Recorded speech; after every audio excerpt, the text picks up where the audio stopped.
Aujourd'hui, nous nous intéressons donc à une thématique autour de la mobilité et de la logistique, et plus précisément au sujet des livraisons urbaines. Donc, ces livraisons urbaines qui ont leur rôle à jouer dans, par exemple, les problèmes de congestion et aussi de pollution de centre-ville. Alors, la question, c'est comment optimiser ces livraisons, rester efficaces, mais tout en étant plus durables et en prenant en compte donc ces effets négatifs qu'elles peuvent avoir sur l'environnement. Et donc, pour répondre à ces questions, on vous propose ici de découvrir une solution innovante, donc celle du projet Cityline, donc qui est une plateforme de mutualisation des ressources logistiques. Et donc voilà, pour en parler, nous avons avec nous trois personnes, donc Sabine Limbourg, Florian Peters et Lorenzo Bassani, voilà, qui en parleront de ce projet bien mieux que moi. Et donc, avant de leur céder la parole, je vais vous les présenter brièvement. Donc, la première présentation, ce sont Sabine Limbourg et Florian Peters, qui travaillent tous les deux donc, au sein de l'école HEC, donc l'école de gestion de l'Université de Liège. Et donc, Sabine Limbourg est professeure de logistique. Elle a commencé donc, à travailler pour l'Université de Liège en 2009. Et avant, elle a donc obtenu une licence en physique mathématiques et puis a défendu une thèse en sciences économiques et gestion. Alors, ces recherches actuelles, qui sont liées à la politique européenne pour le développement durable, l'ont amenée à s'intéresser au thème de l'amélioration des systèmes d'aide à la décision pour la gestion des chaînes logistiques. Et donc, avec ces recherches, elle essaye d'établir un lien entre la gestion avancée des opérations et les besoins des entreprises et collectivités. Elle va nous en parler ici. Et pour l'accompagner, nous avons Florian Peters, qui est ingénieur civil en sciences informatiques et qui a entamé un mandat d'assistant au sein d'HEC en 2018. Il y mène des travaux de recherche sur la réalité virtuelle et la maintenance prédictive dans le domaine de l'aéronautique. Et depuis 2021, il a rejoint donc l'équipe de Sabine Limbourg sur le projet Cityline afin de concevoir plus précisément des outils d'aide à la décision automatique. Et ensuite, la deuxième présentation, ce sera celle de Lorenzo Bassani, donc, qui est CEO de la société IT Optics. Donc, il a repris la direction de cette société en 2015. Il a travaillé donc pendant plus de 13 ans dans l'environnement du centre de recherche en télécommunications Multitel. Et donc, la société IT Optics est une société active dans le développement software depuis plus de 20 ans.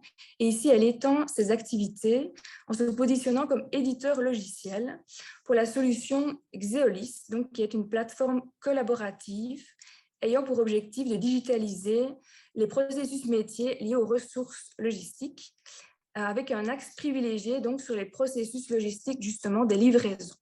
Bonjour à tous. Donc, en principe, vous avez la présentation devant vous. Donc, bienvenue à cette conférence. Et je remercie sincèrement Liège Créative de nous offrir cette opportunité de présenter nos travaux.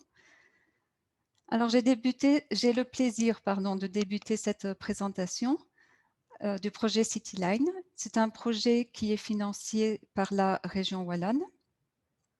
Il a pour but de développer une plateforme multi-opérateur pour optimiser les livraisons urbaines. Donc, je céderai ensuite la parole à Florian et puis à Lorenzo pour la suite de la présentation. Permettez-moi d'abord de présenter l'équipe, car j'ai la chance d'être entourée de personnes de qualité. Donc, l'équipe était constituée de Justin et Laura. Elle est à présent constituée de Florian et moi. Et Fatima et Zara devraient nous rejoindre aujourd'hui, en fait. Et puis, on espère que d'ici quelques mois, Tanguy se joindra à l'équipe également.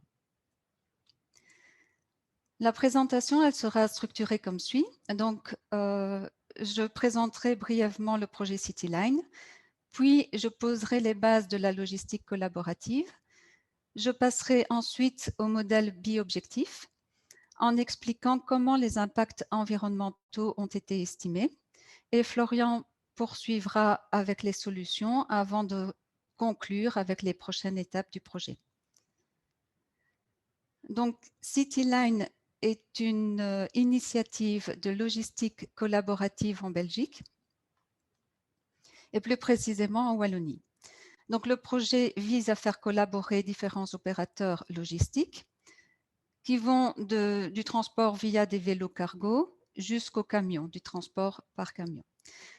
Et il s'agit d'un sujet d'actualité parce que de plus en plus de villes en Belgique ou en Europe définissent des zones où, des low emission zones, donc des zones où les émissions doivent être basses, les émissions liées aux véhicules doivent être basses, voire nulles. Donc, le projet est composé de différents, le consortium est composé de différents partenaires. Nous avons Delivery qui dispose de vannes électriques, Urbike qui est un cyclo-logistique, une entreprise de cyclo-logistique localisée à Bruxelles, qui opère à Bruxelles, TNPS qui dispose de vannes avec des moteurs thermiques, le coursier wallon qui travaille à Mons et à Namur, IT Optics qui sera présenté par Lorenzo, notre centre de recherche à Florian et moi qui est le centre de recherche Quantum, le centre de recherche Multitels et aussi 3 end-users, c'est-à-dire eFarms, les Terres de Françoise et la Houppe. Alors, la logistique collaborative signifie que des concurrents vont travailler ensemble pour servir un client commun.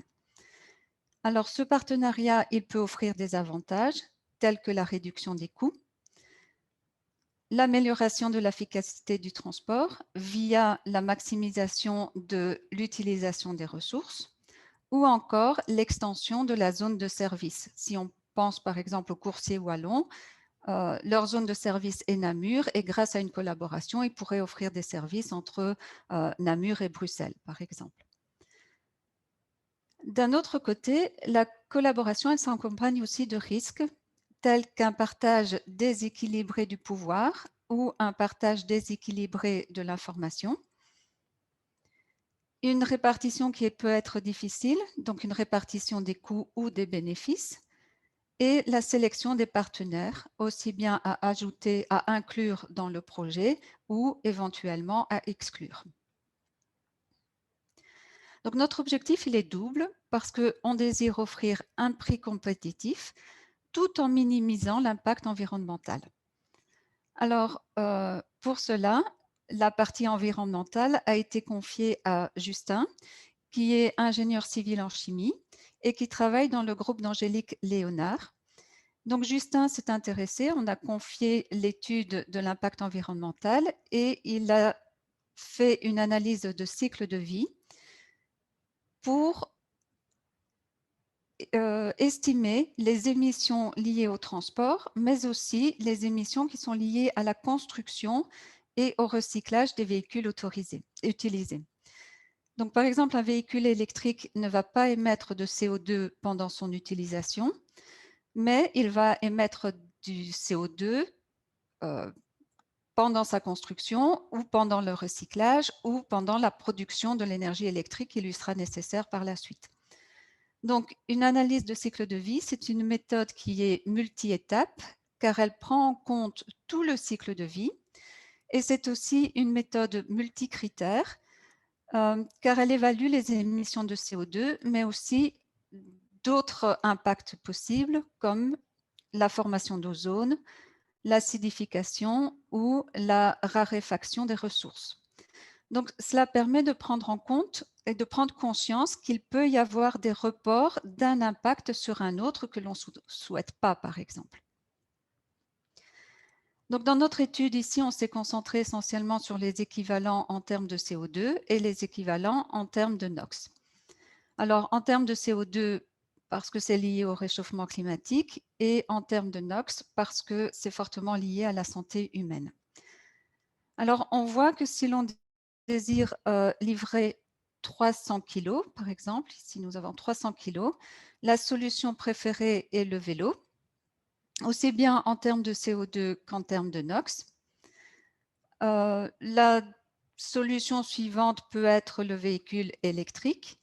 Et ensuite, on voit qu'entre le véhicule avec un moteur thermique ou le camion léger, le véhicule à moteur thermique est plus avantageux du point de vue CO2, mais moins avantageux au point de vue NOx. Ces conclusions sont différentes lorsque le taux de chargement est différent. Donc, vous pouvez voir les différentes solutions apparaître, sachant que vous voyez dans cet exemple que le vélo cargo est toujours à privilégier, aussi bien pour les émissions en termes de CO2 que NOx, et souvent à privilégier.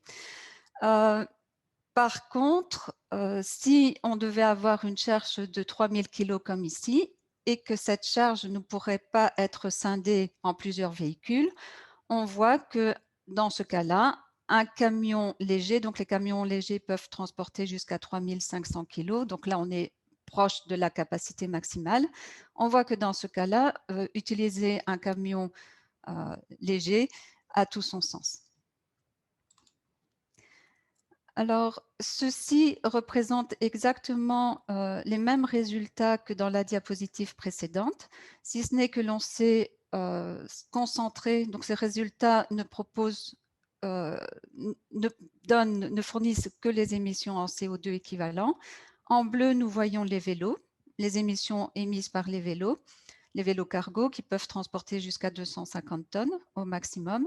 Et nous voyons à chaque fois un saut. Donc, les sauts correspondent à l'utilisation d'un véhicule supplémentaire. Et on voit bien que le camion léger, aussi représenté ici en jaune, peut être plus avantageux que 2 vannes électriques ou 2 vannes à moteur thermique ou 3 vannes électriques. Les résultats présentés précédemment sont valables pour le mix énergétique européen. Donc, ce sont ces résultats-ci. Mais en fonction de la composition d'électricité de la région considérée, l'intensité de carbone peut varier de façon très importante. Donc, par exemple, en Pologne, elle est très élevée parce que l'électricité en Pologne est produite essentiellement à base de charbon. Par contre, elle est basse en Suède, puisque là, l'électricité est produite via des centrales hydroélectriques et via des centrales nucléaires, qui peuvent aussi avoir des inconvénients. Mais au niveau CO2, on voit que la Suède émet le moins d'émissions comparativement aux autres régions que nous avons considérées dans ce slide. Donc, si on prend par exemple un véhicule électrique et qu'on l'utilise en Pologne, il a à peu près 3 fois plus d'émissions que si on utilise le même véhicule électrique en Suède. Donc, ça, c'était les résultats qui nous ont permis de calculer les impacts environnementaux. Et nous allons passer maintenant au modèle collaboratif.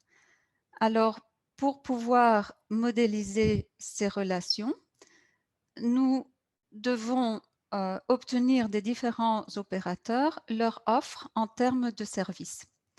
Ensuite, nous devons vérifier si l'opérateur est éligible ou pas. Par exemple, si on a une quantité trop importante à transporter, donc un volume important ou un poids extrêmement, une densité importante, donc un poids élevé, ou encore des distances importantes, le vélo cargo ne sera pas forcément éligible. D'un autre côté, si on doit transporter en ville ou dans des zones plutôt à basse émission, un gros camion avec un moteur thermique ne sera probablement pas éligible. Donc d'abord, nous vérifions si l'opérateur est éligible ou pas. Ensuite, il faut encore vérifier si l'opérateur a toujours des ressources disponibles. Il faut savoir que l'opérateur va s'engager à fournir une capacité. Il faut encore voir si la capacité n'est pas atteinte.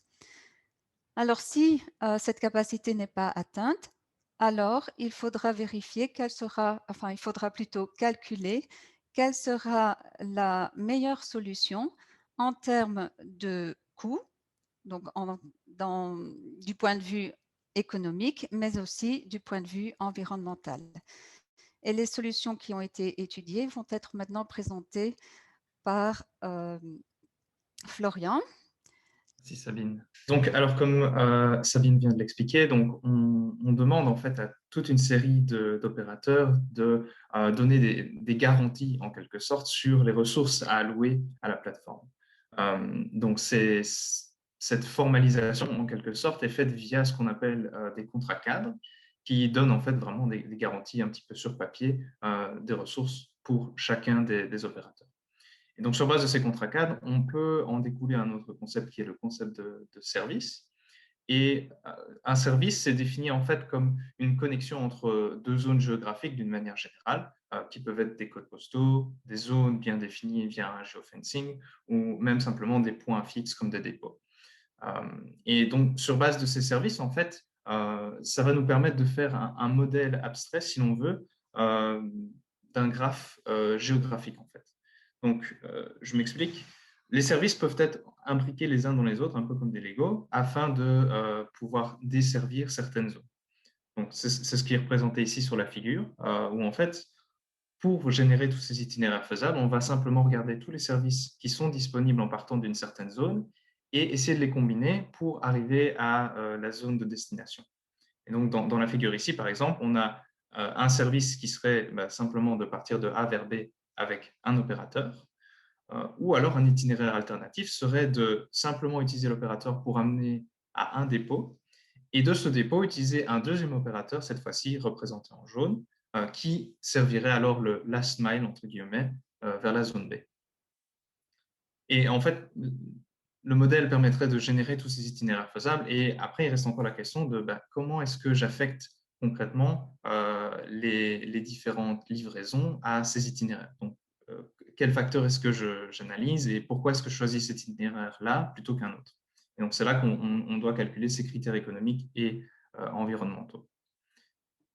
Donc, pour l'étape de génération d'itinéraires faisables, donc ça, c'est l'algorithme qu'on utilise à l'heure actuelle. Donc, l'idée, c'est simplement de pouvoir générer tous les itinéraires faisables avec des combinaisons de maximum 3 services, puisqu'en réalité, c'est quelque chose qu'on pourra, c'est un peu le maximum qu'on pourra voir en pratique. Au-delà de 3 services, ça devient très compliqué d'orchestrer un petit peu tout ça. Donc, c'est pour ça qu'on se limite à l'heure actuelle à 3 services, mais ça pourrait être très facilement amené à aller jusqu'à 4-5 services. Il y a peut-être une analyse de sensibilité à faire à ce niveau-là, mais on se limite à 3 services pour l'instant. Donc, tel qu'il est indiqué comme ça, c'est peut-être un petit peu indigeste. Donc, je vous propose de faire un tout petit exemple pour voir comment ça marche en pratique. Donc, admettons qu'on ait la situation suivante où on a des zones géographiques donc, qui sont numérotées ici par des lettres. Et nous avons 2 transporteurs dans cet exemple, un transporteur orange et un transporteur vert, qui fournissent chacun des ressources qui définissent leurs services. Et les services, c'est les flèches dans ce graphe. Alors, admettons qu'on ait un transport d'une adresse en zone A vers une adresse en zone E. Comment est-ce que l'algorithme va procéder? Tout simplement, on va partir de notre zone A et regarder en fait tous les services qui partent de cette zone. Dans notre cas, on n'en a qu'une seule et elle va vers la zone B. La zone B n'est pas notre destination, donc on n'ajoute pas d'itinéraire jusqu'à présent. Mais on garde la zone B dans un buffer pour aller la visiter par après. Donc maintenant, on est à la deuxième étape. On regarde si j'essaie de combiner avec 2 services. Donc si j'utilise des services qui partent de B, qu'est-ce que j'obtiens à ce moment-là? Alors là, on voit que j'ai 3 services, un qui part vers C, un qui part vers D et un qui part vers E. Dans ce cas-ci, il n'y en a qu'un seul qui permet d'atteindre la destination, qui est le service qui va vers E. Et donc, on peut rajouter cet itinéraire à notre liste. Pour la zone C, ce n'est pas la destination, D n'est pas la destination, donc on les garde dans un buffer, mais elles ne génèrent pas d'itinéraire. Et on répète ça pour les dernières zones jusqu'à avoir les combinaisons de 3 services possibles. Et dans notre cas, on voit qu'on a simplement un seul nouveau itinéraire qui est A, B, D, E. Et donc, on a pu ainsi générer l'ensemble des itinéraires possibles pour effectuer la livraison demandée. Donc, sur base de tous les services, on n'a pris qu'un seul sous-ensemble qui fait bien la liaison entre les 2 zones. Alors, maintenant, reste la question de, voilà, j'ai mes itinéraires, comment est-ce que je les classe et lequel je choisis et pourquoi? Donc là, c'est toute la question de quelle information est-ce que j'ai à ma disposition à l'heure actuelle, au moment où je fais mon affectation. Donc, dans un premier temps, on peut penser à un modèle où on ne fait qu'une affectation incrémentale, c'est-à-dire on ne considère qu'une seule demande de livraison à la fois. Donc, on a un réseau fixe, on connaît des capacités actuelles, on va dire, et on essaie de rentrer une seule requête et voir si est-ce qu'on peut l'affecter ou pas, et à quel itinéraire je vais l'affecter. Et donc là, la question, c'est, je génère tous mes itinéraires, et tous ces itinéraires-là, je vais leur donner… tout d'abord, je vais voir s'ils sont éligibles. Donc, je vais tester s'il reste assez de capacité pour gérer la demande demandée sur toute la séquence. Et je vais voir si les opérateurs peuvent gérer en quelque sorte la demande. Donc, si le volume ne dépasse pas le volume total qui est géré par un transporteur, si le poids correspond bien, ce genre de critères. Et aussi, on va assigner un score, en fait, donc un poids, à chacun de ces itinéraires, qui est en réalité une somme pondérée entre les facteurs environnementaux et les facteurs économiques. Donc, c'est ce qu'on a ici au W, en fait, qui est égal à cette somme pondérée avec un paramètre alpha et bêta, où on calcule à la fois les kilos de CO2 équivalents en émissions et les coûts totaux d'effectuer toute la séquence. Et donc, sur base de cette somme pondérée, on obtient un score final qui va nous permettre de classer et de sélectionner le meilleur itinéraire. On prendra celui avec le score minimal. Alors, pour remettre tout ça en pratique, avec l'exemple que je vous ai expliqué juste avant, donc on a nos deux itinéraires et on va simplement regarder dans toute la séquence, on va regarder chacun des services et calculer simplement les facteurs environnementaux et économiques. Donc, pour le premier itinéraire, on a un service de A vers B, où on a ces paramètres-là, donc 5 kg de CO2 et 15 € en prix total.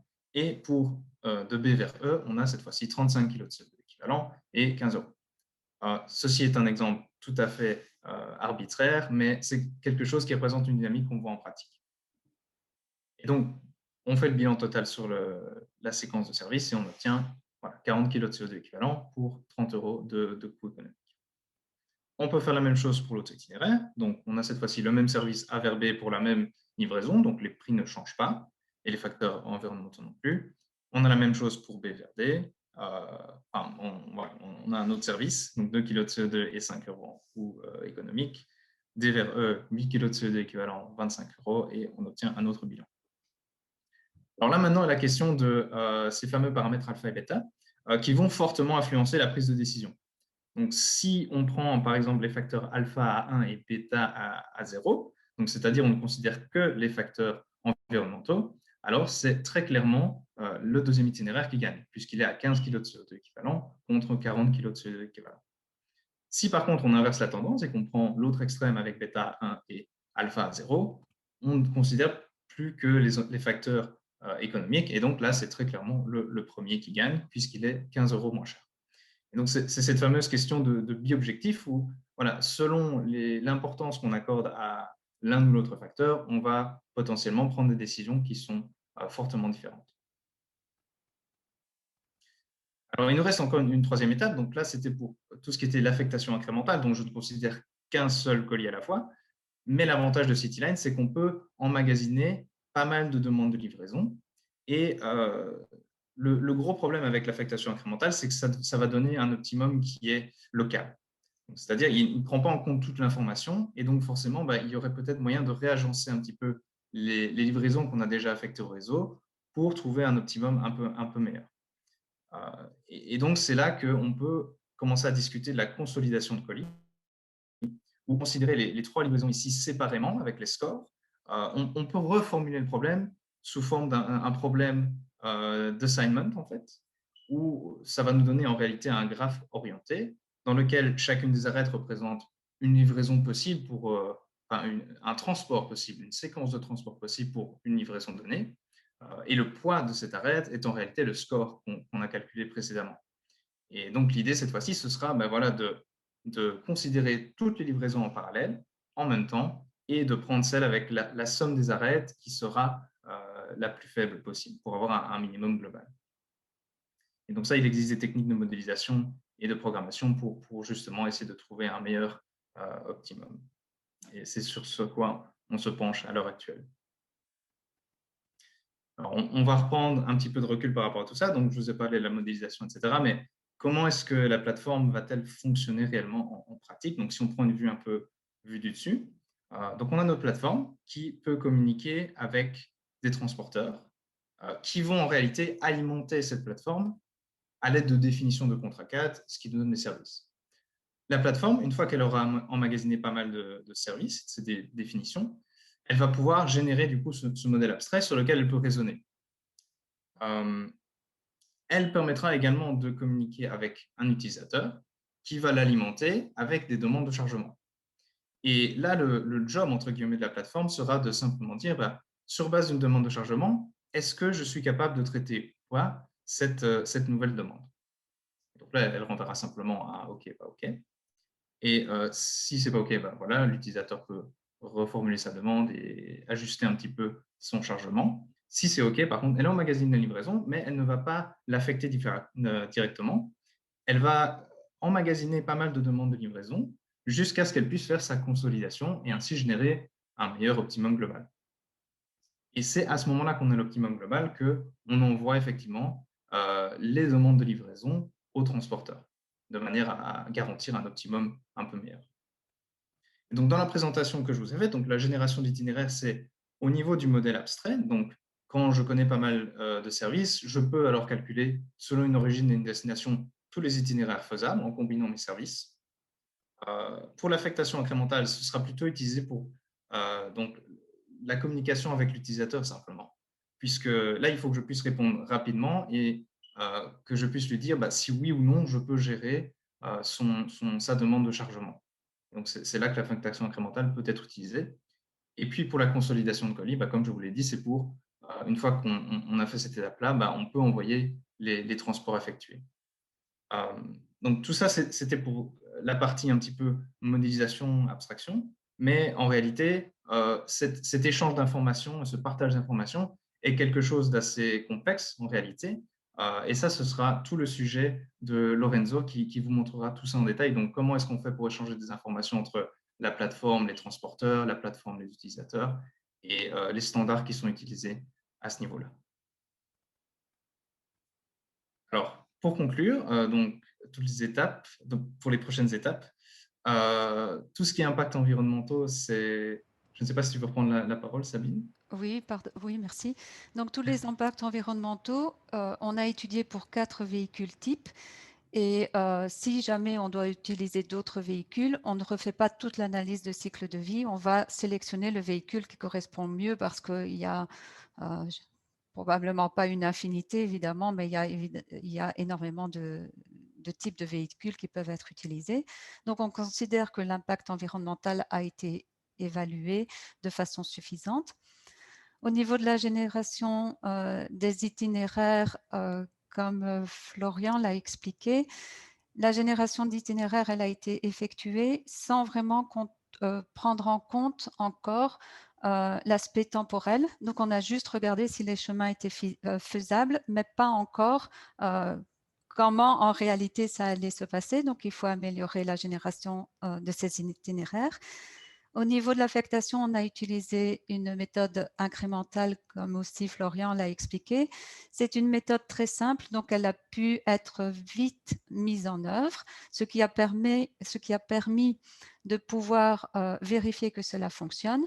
Mais dans le futur, on aimerait améliorer cette méthode parce qu'on connaît plein d'heuristiques qui pourraient être utilisées et fournir de meilleurs résultats. Ensuite, donc, pour l'élaboration des heuristiques, on compte encore sur le travail de Florian et sur Fatim Zahra qui devrait nous rejoindre. Ensuite, on a aussi constaté que la définition des contrats cadres n'était pas un sujet facile. Donc, ce n'est pas un sujet facile parce que déjà établir un tarif, les transporteurs, ils ont en général une relation privilégiée avec leurs clients.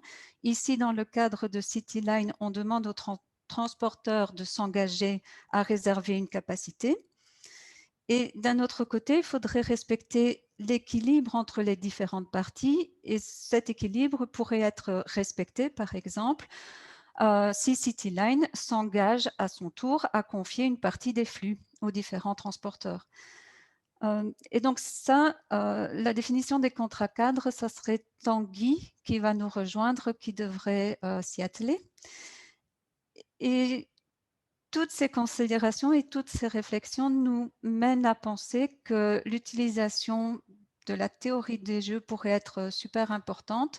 Ça va un peu au-delà du projet CityLine, mais ça pourrait servir de tremplin parce que dans la théorie des jeux, c'est justement la prise en compte du fait que les décisions de certains opérateurs vont affecter les décisions d'autres opérateurs. Si un opérateur propose des tarifs 1 centime moins chers, la plateforme CityLine aura tendance à sélectionner ce transport, cet opérateur. Et donc, il y aura comme ça un équilibre à trouver et c'est lié à une partie relativement théorique qu'on aimerait développer dans un projet futur, je dirais. Merci beaucoup. Florian, si tu peux mettre juste le dernier slide pour rappeler que cette recherche est financée par la région Wallonne, que je remercie. Et je remercie aussi Anne-Stéphanie Adibimé pour son implication dans la création de ce projet. Voilà, donc bonjour à tous. Je vais commencer par remercier moi aussi en fait Liège Créative et notamment Sabine pour nous avoir mis dans la boucle de cet événement. Et donc pour ma part, je représente la société IT Optics qui est l'acteur central en tout cas sur la partie informatique du projet, dans le sens où on est l'opérateur qui développe effectivement toute la couche logicielle. Sur base de spécifications qui s'élaborent au travers de différents work packages dans le projet, spécifications qui n'ont pas, comment dire, qui ne sont pas choses évidentes, en tout cas pour les acteurs qui sont alentour de la table en termes d'opérateurs logistiques, puisque ce n'est pas leur centre d'intérêt de justement réfléchir à comment mieux organiser les choses. Ils ont un day-to-day qui est primordial. Et donc, c'est là où le projet a aussi du sens en termes d'aspect sociétal, d'inclure des gens qui n'ont pas forcément une approche économique qualifiée et réfléchie, en fait, et de les rationaliser sur comment faire pour améliorer tous ces flux. Donc mon plan de présentation va être une brève introduction sur IT Optics, redéfinir notre positionnement dans le projet, de donner un accent sur l'aspect standardisation qui est un des éléments créés pour la partie IT de ce projet, et terminer par juste un abstract sur l'aspect modulaire des différents modules qui seront disponibles dans la plateforme. Alors je dis qui seront puisqu'ils sont en cours de développement et on a encore une année pour finaliser tout ça. Et donc, on n'aurait pas l'opportunité aujourd'hui de voir de démo en tout cas, voilà. Très concrètement. Alors donc pour IT Optics, je profite de cette occasion pour nous mettre un peu en avant. On est une société qui existe depuis 2000. On a la spécificité d'être une émanation du centre de recherche Multitel sur quelques briques qui ne sont pas des briques informatiques. En fait, à la base, IT Optics était voué à faire du développement d'amplis fibrés, donc rien à voir. Mais on a dû se restructurer de par le fait que le marché des amplis fibrés s'est effondré entre 2000 et 2002. Et donc, on s'est concentré sur une autre base de nos compétences, qui est le développement logiciel. On a presté pour diverses entreprises en région Wallonne pendant plus de 15 ans. Et vers les années 2013, on a commencé à s'intéresser à des programmes R&D qui étaient plutôt axés utilisation de puces RFID. Donc, les puces RFID, ce sont les puces radiofréquences qui permettent d'identifier des objets d'une manière générale. Et donc, on s'est dirigé vers comment structurer des solutions qui utilisent ces puces RFID et qui sont des solutions plutôt traçabilité. Et il en découle vers 2016 l'utilisation d'un standard qui s'appelle le PCIS qui va réapparaître tout au long de la présentation. Et aujourd'hui, on se positionne plus comme effectivement un éditeur logiciel avec une solution qui se veut collaborative et qui est basée sur ces cœurs PCIS qui s'appelle Xeolis. Cette solution, donc, elle a pour objectif premier, en fait, de digitaliser un peu toute opération de terrain. Et parmi les opérations de terrain, on retrouve les activités de distribution et donc de livraison, Alors, on base cette solution que l'on propose en fait sur, on se calque sur un modèle de chez GS1, c'est un terme qui va revenir plusieurs fois dans la présentation, en répondant à 3 problématiques qui sont des problématiques d'acquisition d'informations, donc acquérir des données relatives à des objets ou des flux de marchandises ou des flux opérationnels, opérations de terrain. Donc pour ça, c'est tout un volet qui est couvert par notre solution. Une zone de partage de ces informations par le biais de justement utiliser un outil standard, en tout cas pour partager ces informations événementielles par rapport à ces flux, qu'ils soient logistiques ou autres, et du management, qui sont ces interfaces qui permettent de manager en fait ce flux, qu'il soit logistique ou autre. Et le tout se veut collaboratif parce que le modèle EPCIS permet de partager toutes ces informations et donc d'utiliser aussi en fait la plateforme pour mettre en relation différents acteurs. Donc on est un peu dans la thématique de CityLine avec une différence, c'est que CityLine est centré sur une thématique bien précise qui est la digitalisation de livraison et de transport first et last mile avec un line haul. Un line haul qui est l'interurbain. Et donc voilà un peu la différence par rapport à la solution de base sur laquelle on travaille. Les solutions métiers qui en découlent, ce sont des solutions de transport management, où là on recalque un peu avec CityLine. Des solutions de suivi d'assets, c'est aussi une composante qui est présente dans CityLine, d'où l'intérêt de notre participation. Et sujet qui n'est pas présent dans CityLine, c'est tout ce qui est Field Service Management, des gestions d'intervention. Donc pour plus d'informations, je vous invite à aller visiter www.xeolis.com, j'en profite. Voilà, donc ça c'est pour ce qui concerne la partie IT Optics. Je ne vais pas refaire ce que Sabine a fait en termes de présentation de CityLine, je voudrais juste rajouter une chose qui il me semble, ne transparaissait pas. Lorsqu'on a monté le consortium CityLine, nous étions déjà en relation avec les coursiers wallons, pour IT Optics en tout cas. Et un élément clé qui ressort, outre le fait d'avoir ce besoin de valoriser la notion de score environnemental par rapport au transport, la notion de ce qu'on appelle la capillarité, c'est-à-dire être souple, agile en termes de temporalité, spatialité dans la ville, d'avoir des facilités de déplacement dans la ville, et donc le transport vélo s'y prête parfaitement.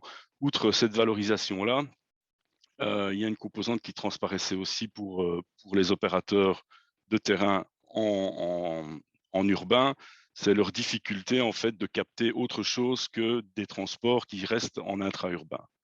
Et donc la volonté de CityLine, c'était d'avoir une structure faîtière in fine, qui a pour objectif de faire une offre qui sort de la ville et qui permet de faire du transport interurbain en ayant l'utilisation d'opérateurs vélo comme l'élément clé et premier de mise en avant en fait du service qui est rendu, et donc d'avoir un impact environnemental, en tout cas proposer un impact environnemental positif pour les sociétés qui vont faire appel au service de CityLine. Alors de tout ça en découle une deuxième étape sur la partie plateforme IT. C'est pour générer cette plateforme IT, il y a plusieurs options qui se présentent à nous, et on a décidé d'essayer, tant faire se peut, que de requérir en tout cas à des échanges d'informations entre les différents acteurs, alors que ce soit les acteurs qui sont des opérateurs logistiques ou les clients potentiels de CityLine, de requérir à des échanges standardisés et de baser toute la structure d'information qui est à l'intérieur de la plateforme CityLine au niveau informatique sur un modèle de données éprouvé. Et pour ça, donc, on s'est basé, et je reviens encore sur le terme GS1, on s'est basé sur l'utilisation des standards GS1. Pour ceux qui ne connaissent pas GS1, donc GS1 est l'organisme mondial qui est un statut d'ASBL qui est représenté localement et de façon nationale dans plus de 150 pays, et qui se charge en fait de définir comment structurer de l'information relative à des flux logistiques, cette information étant structurée en différentes couches, notamment l'utilisation de barcodes et d'identifiants qui permettent de faciliter l'acquisition d'informations, des standards relatifs à l'échange d'informations et donc les flux, ce qu'on appelle EDI, qui sont des flux d'échange d'informations électroniques, des catalogues produits qui, eux, ne sont pas du tout concernés dans le cadre du projet CityLine, mais qui permettent de collecter de l'information par rapport aux produits et de partager ces informations, et un sujet qui est un peu quelque part corollaire, mais qui est utilisé dans le cadre de CityLine, qui est le standard EPC global, qui est relatif au suivi sous forme d'événements, en tout cas, du flux logistique et du produit d'une manière générale. Pour ça, il y a tout un ensemble de surcouches en fait, qui viennent s'agréger, dont notamment la première étant l'identification des acteurs, des produits, des lieux. Et donc, on parle de Global Location Number, de Global Trade Item Number, de Serial Shipping Container Code. Toutes ces codifications permettent de rendre unique, en tout cas, les informations et de se les partager avec un vocabulaire commun. Ces identifiants, eux aussi, sont structurés en termes d'acquisition, d'où c'est cette notion de couche de capture d'informations par le biais d'utilisation de codes barres, par le biais d'utilisation de puces RFID éventuellement. Et in fine, quand on a réuni en fait ces fondamentaux, on peut aussi avoir des formats d'échange. Donc, on tombe sur de nouveau des informations qui peuvent être échangées et selon un standard. On a un ensemble d'informations relatives aux données produits au travers des GDSN. On a un ensemble d'informations plutôt transactionnelles relatives à l'échange de bons de commande, de factures, tout ça de façon électronique. Et on a la composante événementielle par rapport à une donnée événementielle par rapport à un produit ou à un flux logistique au travers de justement cette couche PCIS. Donc, parmi les standards qu'on a implémentés, et donc je terminerai à la fin avec les modules, mais parmi les standards qu'on a implémentés, on a donc implémenté un standard que l'on connaît bien chez IT Optics, puisqu'il fait partie du cœur de notre solution Xeolis, c'est le standard EPCIS. Ce standard, il a pour vocation de permettre le suivi de toute opération logistique par des déclarations d'événements. Alors, il est aujourd'hui déjà implémenté au sein de divers ERP, donc il y a des échanges possibles avec divers ERP, ce qui permettra d'ouvrir la plateforme à des structures pour les tenir informés, en tout cas sur les opérations logistiques qui seront menées par CityLine. C'est une des vocations pour lesquelles on a implémenté le standard EPCIS. Il se présente sous la forme de 4 types d'événements en fait, qui sont logués et qui permettent de partager cette information au travers de différents acteurs. Et donc, ces acteurs, dans le cadre de CityLine, sont essentiellement la plateforme CityLine, les clients de CityLine et les opérateurs logistiques. Mais d'une manière générale, on pourrait utiliser la plateforme à d'autres fins et de partager de l'information in fine avec d'autres intervenants de par l'utilisation de ce standard. Les 4 événements sont des événements de déclaration relatifs à des informations sur l'objet qui est manipulé. Exemple, un colis qui est aujourd'hui défectueux peut être scanné et déclaré endommagé, et cette information remontant dans la partie EPCIS va pouvoir être partagée au travers des acteurs qui sont concernés par le produit. Des opérations qui permettent d'agréger les colis, notamment lors des phases de consolidation, comme l'expliquait Florian, qui vont se produire lorsqu'on va arriver sur des hubs où on va devoir agréger, justement, j'utilise le terme agrégé, différents colis sur une palette ou sur un conteneur, puisqu'il y a de la containerisation dans le projet CityLine. On a des événements d'agrégation qui vont permettre de loguer le fait qu'on est en train de réunir du contenu et du contenant, et par la suite, la manipulation du contenant va permettre de générer aussi le suivi en fait du contenu. On a des événements de transaction qui permettent d'associer en fait tous les objets qui sont manipulés à des ordres relatifs à ces transactions, et donc tous les ordres de transport pourront inclure les objets qui sont manipulés, à savoir les colis, et ça permet d'assumer le lien entre la demande client de transport et les colis manipulés, voire de réunir ces différents colis au travers d'autres ordres de transport. Par la suite, la notion de transformation event n'intervient vraiment pas en fait dans le cadre du projet Cityline, puisque la notion de transformation event est le fait de transformer les objets qui sont en entrée. Donc, dans le cas de Cityline, on est dans des opérations de transport et on ne transforme pas proprement dit les objets. Donc, l'utilisation de ce standard, il aura pour vocation, en tout cas dans Cityline, d'assurer en fait de la traçabilité par rapport à tout colis en fait qui va être manipulé par les différents opérateurs de Cityline.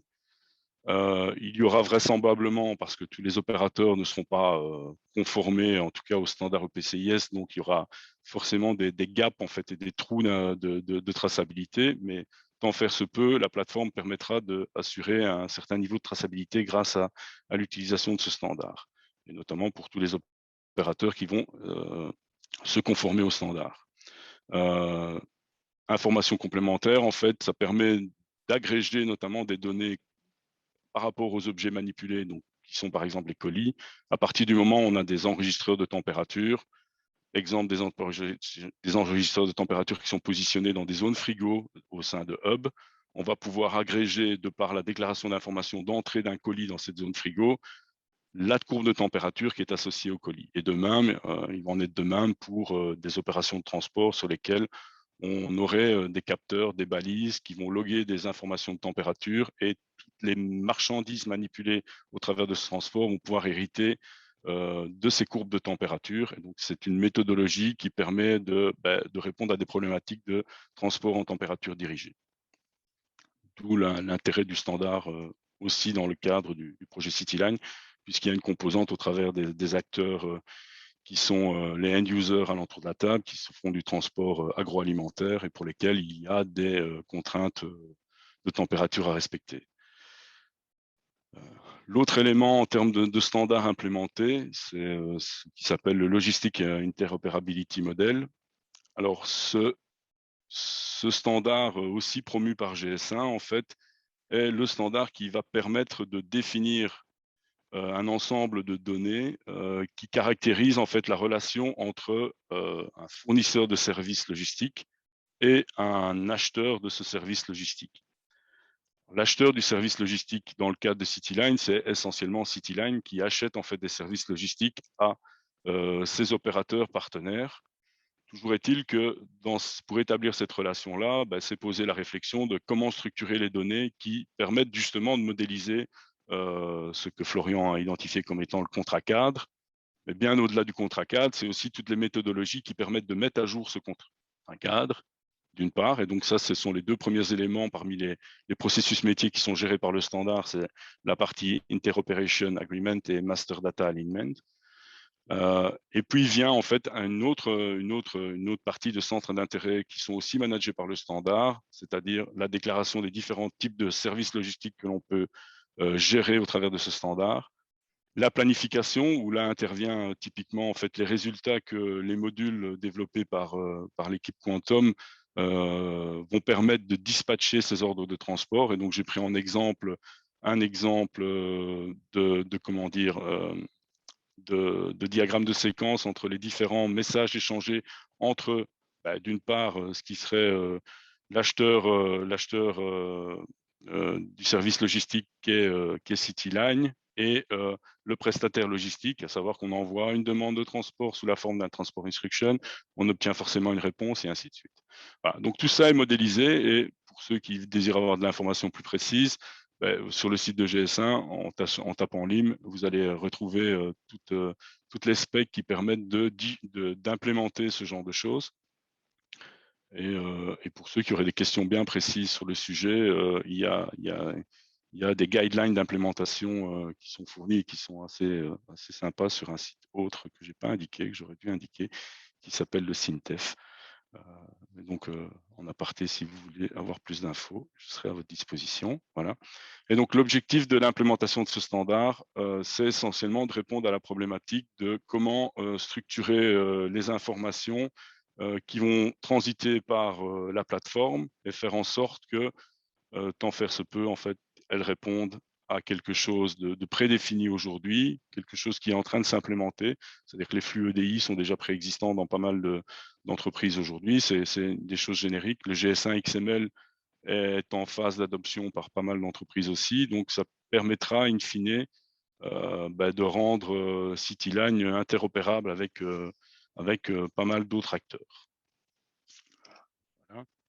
Alors, j'ai pris en exemple, je pense, sur le slide suivant, un exemple plus particulier qui permet de aussi voir comment, en fait, au sein du standard LIM, on s'intéresse à la partie transport. Et donc, il y a tout un ensemble de scénarios qui sont prédéfinis et qui permettent, dans le standard, d'aller rechercher des méthodologies pour digitaliser les informations qui seront échangées. Dans le cadre de CityLine, on est essentiellement sur la partie, je ne sais pas si on voit ma mouse, mais je suppose que oui, on est essentiellement sur une partie en fait de relation entre des freight forwarders et des transports service providers. Et un des éléments que va permettre d'apporter en fait l'équipe Quantum, c'est de définir comment on va justement restructurer en fait ces ordres de transport. Et une autre partie consiste à justement utiliser tout le standard afin de digitaliser ces différents ordres de transport de sorte de réaliser ce genre de flux physique et d'échange d'informations, avec notamment, par exemple, des points où on pourrait avoir des merges de colis sur des sites hub qui sont des sites hub logistiques, essentiellement en fait les hubs logistiques des prestataires cyclo. Une autre façon de présenter les choses, c'est aussi, et donc là c'est un peu plus détaillé quelque part, mais encore une fois il faut rentrer dans le détail IT proprement dit de tous les échanges avec des formats XML qui sont échangés que Florian adore puisqu'on le contraint à passer par ça aujourd'hui, qui permettent d'avoir le monitoring en fait de tout l'échange entre des demandes de transport qui sont au 1 et au 2 ici, l'utilisation d'un type de transport, alors c'est le format générique, hein, donc on passe même potentiellement par d'autres acteurs, qui peuvent être du rail, du maritime éventuellement. Donc dans notre concept, on est plus sur effectivement de l'interurbain camion, véhicule green et vélo. Mais, voilà. Et donc toutes ces étapes-là sont assumées en termes d'échange d'informations au travers essentiellement de ce qu'on appelle les transport service description qui permettent de définir les demandes de transport et les services qui seront rendus. L'instruction de transport proprement dite qui est le fait de générer les différentes demandes ponctuelles aux différents acteurs, et ces acteurs sont censés nous retourner en fait un état d'avancement de ces opérations par le biais des transports status. Et vous avez ici, voilà, j'avais quand même mis la source finalement, la source qui permet d'avoir les guidelines d'implémentation du standard LIM par rapport à ces sujets. Alors, pour ce qui concerne l'architecture modulaire de CityLine, c'est le schéma générique en fait de comment la plateforme va se structurer. On a sur la partie haute en fait ce qui est out of scope of CityLine, puisque ce sont essentiellement les clients customers et les opérateurs logistiques qui ont. Alors dans le schéma, on a intégré notre solution parce qu'elle est utilisée par notamment le coursier wallon, mais soit d'autres solutions qui sont opérées par les différents opérateurs logistiques. L'objectif étant de structurer de façon modulaire en fait les différents services couverts par CityLine. Et comme l'a indiqué Sabine, une partie de la problématique de CityLine est d'essayer d'établir une gouvernance, en tout cas, pour justement manager la relation entre les différents opérateurs, qui seront quelque part des coopérateurs de la plateforme CityLine. Et donc, il y a un module relatif à la gouvernance qui aujourd'hui est inexistant parce que pas encore défini, mais qui sera de toute façon créé, qui aura pour vocation de gérer cette relation interopérateur et notamment de gérer la façon de répartir les plus-values apportées par Cityline et surtout des plus-values financières, in fine, donc rémunérer ces opérateurs. On a un module relatif à la prise de décision et pour lequel en fait on va pouvoir stocker ce contrat cadre sous les différents aspects qui ont déjà été un peu cités par Florian, mais vraiment se calquer sur la norme LIM en fait pour définir ce contrat cadre. On a une spécificité qui n'a pas été mise en avant non plus par Florian et Sabine, en fait, c'est le fait que le calcul de cet indice et de ce score environnemental sera en fait réalisé en 2 étapes quelque part, dans le sens où lors de la phase de proposition de transport au client, on va proposer un tarif avec un indice environnemental et on se propose dans le cadre du projet Cityline d'essayer de collecter de l'information puisqu'on devrait avoir une supervision du flux réel transport et de collecter ces informations afin de refournir en fait un indicateur sur la réalité du score environnemental qui était prévu initialement à la demande de transport et la réalité rendue. Donc du pré-post-transport en termes de communication d'informations green. Et donc il y a d'une part le calcul qui est fait anticipativement à la demande de transport qui va donc utiliser les données du contrat cadre et un calcul ultérieur qui lui devrait utiliser en fait des données réelles terrain sur la réalité des kilomètres parcourus, sur les types de véhicules utilisés réellement, logiquement, puisque entre la demande de transport et la réalité terrain, il y aura peut-être des différences. La plateforme aura tout aussi une interface client, donc un portal client qui permettra au client de passer ses commandes, de suivre ses commandes. C'est une demande un peu facultative puisque la plupart des clients de Cityline aujourd'hui, ceux qui devraient s'adresser à Cityline sont plutôt des entreprises qui vont privilégier du transfert d'informations de façon électronique. Et donc, la notion de customer portal est un peu limitée, mais c'est une demande des coursiers, donc on y répondra au travers de la plateforme. Et l'élément clé, c'est l'intégration des développements faits par Quantum au travers de planning transport qui va permettre de agréger les différents flux de transport et de transmettre les informations aux différents opérateurs. Parmi les résultats aussi du projet, on a développé un connecteur qui sera d'ailleurs disponible pour du WooCommerce, qui utilise le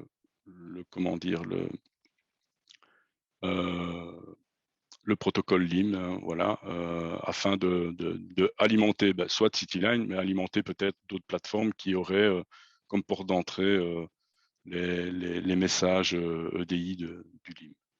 Alors, j'ai laissé de côté la partie IoT RTI. Alors, IoT, c'est pour Internet of Things et RTI, c'est pour Returnable Transport Item. Un des sujets de Cityline, en fait, est la consolidation de différentes demandes de transport au travers d'un hub et la consolidation par l'utilisation notamment de containers qui sont des containers dédiés au vélo cargo. Et l'objectif de placer un module IoT RTI, c'est que Cityline puisse arriver à manager la traçabilité de ces containers, donc d'une part leur cycle de vie, leur niveau de rotation, les opérations de maintenance éventuelles qui sont à réaliser, mais aussi rajouter une composante IoT qui a pour objectif de rendre plus intelligent quelque part ce container, de par le fait de remonter des données de température, de choc, puisque les marchandises et les services offerts devraient être des services un peu plus haute valeur ajoutée, en tout cas que ce qui est actuellement le cas, et de garantir aux clients en fait des valeurs tangibles quant à la réalisation des opérations qui ont été faites avec ces containers. Pour ce faire, je viens directement là. Donc ça, c'est un exemple de container isotherme qui est manipulé sur des vélos cargo. On intègre dans le module IoT RTI, donc ça c'est ce qui est en cours de réalisation justement pour l'instant dans le cadre du projet. Ce sont d'une part des balises qui sont connectées sur le vélo afin de collecter des informations sur le vélo proprement dit, qui vont au-delà de simplement sa position et sa géolocalisation, mais c'est aussi des paramètres qui permettront de qualifier des opérations de maintenance éventuelles sur les batteries, sur les dérailleurs, enfin voilà, les différents éléments qui constituent le vélo. Ce composant-là aura aussi la spécificité, donc c'est un composant marché, donc c'est plus une intégration qu'une grande innovation en termes de développement hardware. C'est réellement une intégration. Il a une composante en fait qui lui permet de capter de l'information qui émane de tags BLE. BLE, c'est pour Bluetooth Low Energy, et notamment des tags qui permettent de relever des températures. Et donc, sur l'exemple type qui est un container isotherme comme celui-là, un tag BLE placé à l'intérieur permet de monitorer la température qui est à l'intérieur de ce box frigo, voire éventuellement plusieurs tags à l'intérieur du box frigo, des tags qui seraient associés carrément au colis. Et donc, le couplage entre cet élément-là et le tag BLE permet de continuer à garder une géolocalisation, un tracking du colis proprement dit, un tracking de sa température aussi. C'est ce qu'on voit au travers du graphe, par exemple, des remontées de données qui peuvent être associées en fait à une box de transport utilisée dans les flux de livraison. J'ai fait le tour de ce que je voulais vous présenter. J'ai essayé de ne pas rentrer trop dans le détail et de rester, comment dire, compréhensif, si tant est que je l'ai été. Voilà. Et donc, vos questions sont les bienvenues.